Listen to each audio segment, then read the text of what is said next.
मंडई लोकसभा निवडणूक पार पडल्यानंतर सबंध महाराष्ट्रामध्ये त्याचप्रमाणे आपल्या सांगली जिल्ह्यामध्ये देखील विधानसभेच्या चांगल्या चर्चा रंगू लागल्यात आणि त्यातच आता खानापूर अटपाडी मतदारसंघात महाविकास आघाडीकडून काँग्रेस पक्षाचं प्रतिनिधित्व करण्यासाठी युवा नेते जितेश कदम हे विधानसभेसाठी लढतील अशा चर्चांना देखील चांगलंच उधाण आलं होतं आणि तेच उधाण आता थांबल्याचं पाहायला मिळतंय।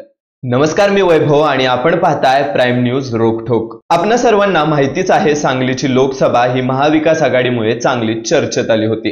कारण एकीकडे महाविकास आघाडीकडून म्हणजेच उद्धव बाळासाहेब ठाकरे यांच्या शिवसेनेकडून चंद्रहार पाटील हे निवडणुकीच्या आखाड्यात उतरले होते। परंतु याच वेळी सध्याचे नवनिर्वाचित खासदार म्हणजेच विशालदादा पाटील व पलूस कडेगाव मतदारसंघाचे विद्यमान आमदार डॉक्टर विश्वजित कदम यांनी बंडखोरी करत विशाल पाटील हे लोकसभेसाठी अपक्ष लढले आणि निवडून देखील आले। परंतु आता उद्धव ठाकरे यांनी पत्रकार परिषदेदरम्यान विशाल आणि विश्वजित ही आमचीच मुलं आहेत, मागच्या झालेल्या विषयावर आम्ही नाराज नाही असं म्हणत आता आम्ही नव्या दमाने पुन्हा एकदा सुरुवात करत आहे। नव्या दमाने महाविकास आघाडीमधून सांगली जिल्ह्याच्या विधानसभेच्या 5ही जागा लढवणार असल्याचं सांगितलंय। यासाठी पलूस कडेगाव मधून विश्वजित कदम व खानापूर तालुक्यात पैलवान चंद्रहार पाटील यांच्या नावावर शिक्कामोर्तब करण्यात आलंय।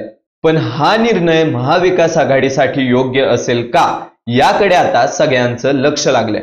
कारण चंद्रहार पाटील यांनी यावेळेस लोकसभा लढवली आणि त्यामध्ये चंद्रहार पाटलांना लोकसभेमध्ये 60,860 एवढी मतं प्राप्त झाली, म्हणजे एकंदरीतच एवढी मतं त्यांना पडली व चंद्रहार पाटलांचा पराभव देखील झाला।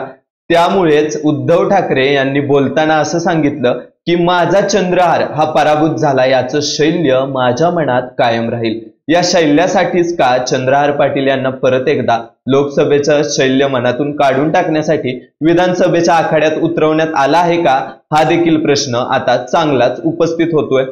तसं पाहायला गेलं तर खानापूर अटपाडी मतदारसंघात महाविकास आघाडीमधील काँग्रेस पक्ष व या पक्षाचे कार्यकर्ते पण आहेत।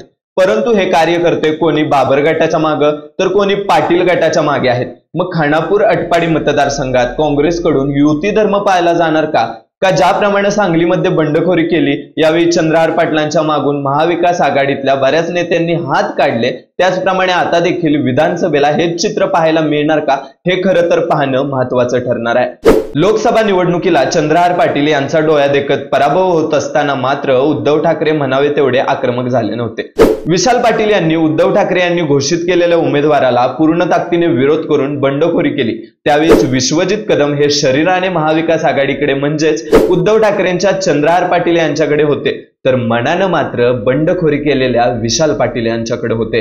त्यामुळे उद्धव ठाकरेंनी पैलवान चंद्रहार पाटील यांना परत विधानसभेच्या मैदानात उतरवलं असलं तर तालुक्यातील कदम गट म्हणजेच काँग्रेस चंद्रहार पाटील यांच्या पाठीशी राहणार का, हे पाहणं आता महत्त्वाचं ठरणार आहे। या बाबतीत सर्वसाधारण या घटनेबद्दल, या विषयाबद्दल तुम्हाला काय वाटतंय ते आजच प्राइम न्यूजच्या कमेंट बॉक्समध्ये आम्हाला नक्की कळवा। त्याचप्रमाणे अशीच नवनवीन विश्लेषण पाहण्यासाठी आजच प्राइम न्यूज विटाला सबस्क्राइब देखील करा। धन्यवाद।